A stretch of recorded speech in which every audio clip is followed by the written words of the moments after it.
సాగునీరిస్తామని కాంగ్రెస్ హామీ ఇస్తే పంటలేసుకుని రైతులు ఆగమయ్యారని మాజీ మంత్రి సూర్యాపేట ఎమ్మెల్యే జగదీష్ రెడ్డి ఆగ్రహం వ్యక్తం చేశారు. ప్రభుత్వానికి చేతులెత్తి మొక్కుతున్నా రైతులకు సాగునీరివ్వండని ఎండుతున్న పంటలను కాపాడాలని వేడుకున్నారు. సూర్యాపేట జిల్లా పెన్పహాడ్ మండలం చిన్నగారకుంట తండా వద్ద ఎస్ఆర్ఎస్పీ ఆయకట్టు పరిధిలో ఎండిన పంటలను చూసి ఆయన చలించారు. తండా వద్ద ఎండిన వరి చేనును వేస్తున్న గొర్రెలను చూసి కన్నీటి పర్యంతమయ్యాడు. ఎండిన పంటలను పరిశీలించి వివరాలు అడిగి తెలుసుకున్నారు. కృష్ణా గోదావరి ఆయకట్టులో పొలాలు ఎండిపోవడం కాంగ్రెస్ ప్రభుత్వం చేస్తున్న పాపమేనని ధ్వజమెత్తారు. ప్రభుత్వాన్ని నమ్మి పంటలు వేసి నష్టపోయామని రైతులు కన్నీళ్లు పెడుతున్నారని ఆవేదన వ్యక్తం చేశారు. ఒక్క Kannepalli pump house button on చేస్తే పంటలన్నీ పండుతాయని, కాళేశ్వరం తమ చేతికిస్తే 3 రోజుల్లో చివరి ఎకరం వరకు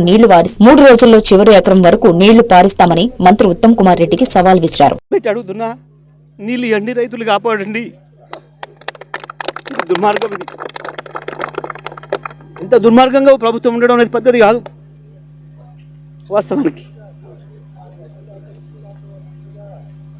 అద్భుతంగా పంటలు పండించిన ప్రాంతం ఇది. వద్దన దాకా నీళ్ళు ఇచ్చినాం గతంలో. ఒక రైతు చూస్తే బాధ కలుగుతుంది. దయచేసి ప్రభుత్వానికి విజ్ఞప్తి చేస్తున్నా, దండబెట్టి అడుగుతున్నా, నీళ్ళు వదలండి, రైతులను బతికించండి అని.